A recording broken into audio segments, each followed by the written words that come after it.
Hello everyone, সবাই কেমন আছেন? আশা করি সবাই ভালো আছেন। তা আজকে আমাদের হুজুরের খাবার দিতে হবে, তার জন্য একটু রান্নার আয়োজন একটু বেশি।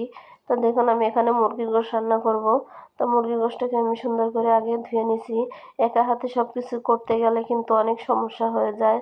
তা করার কিছু নেই, আমার ছেলে মেয়ে তো ছোট ছোট, ওরা করে দিতে পারে না।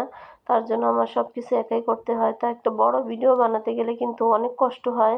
আগে ভিডিও বানানোর আগে মনে করতাম ভিডিও বানানো কোনো কষ্ট নাই, কিন্তু এখন বুঝি ভিডিও বানানোটা যে কত কষ্ট। তো দেখুন, আমি এখানে পেঁয়াজ মরিচ ভেজে আমি ওর ভিতরে সব একে একে সব মশলা দিয়ে দিছি। আদা রসুন বাটা, দারচিনি, এলাচ আর জিরে একসাথে করে বেটে নিয়েছিলাম, তাও দিয়ে দিলাম। আর সাথে একটু সামান্য মুরগির মশলা দিয়ে দিছি। দিয়ে আমি এখন গোশতটা ঢেলে দিলাম, দিয়ে সুন্দর করে কষিয়ে নিচ্ছি।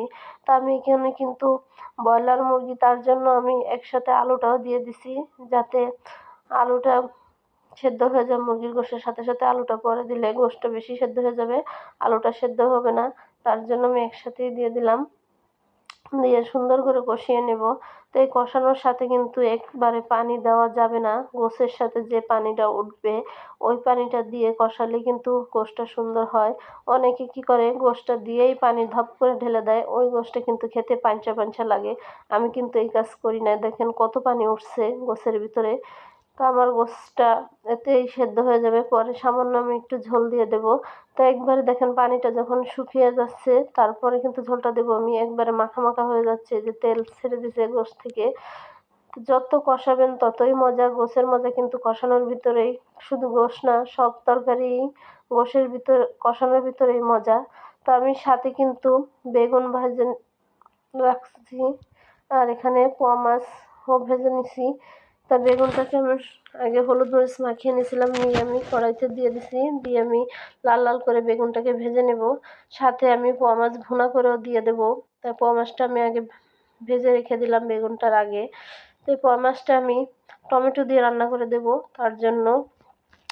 তো এইদিকে দেখেন আমার গোশতটাও বলক চলে আসছে, ঝোল দিয়ে দিছিলাম। আমি ঝোলটা কিন্তু বেশি দেই নেই, একবারে মাখা মাখা হবে আমার তরকারির ঝোলটা।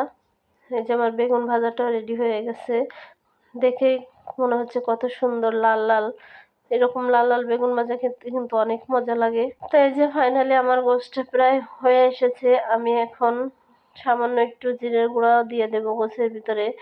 অনেকে কিন্তু জিরের গুঁড়াটা গোশ নামিয়েই দেয়, আমি কিন্তু জিরের গুঁড়াটা চুলার ভিতরে রেখেই দিয়ে দেই। কেন, চুলার ভিতরে রেখে দিলে সব পুরাটা গোশের সাথে বলক এসে মিলে যায়, ওটাই খেতে ভালো লাগে। তাই দেখুন, আমার মোমোজ ফাইনালি রান্না শেষ। তা আমার আজকের ভিডিওটা কেমন হয়েছে সবাই কমেন্টে জানাবেন। সবাই আমার জন্য দোয়া করবেন, আমার পাশে থাকবেন। আল্লাহ হাফেজ।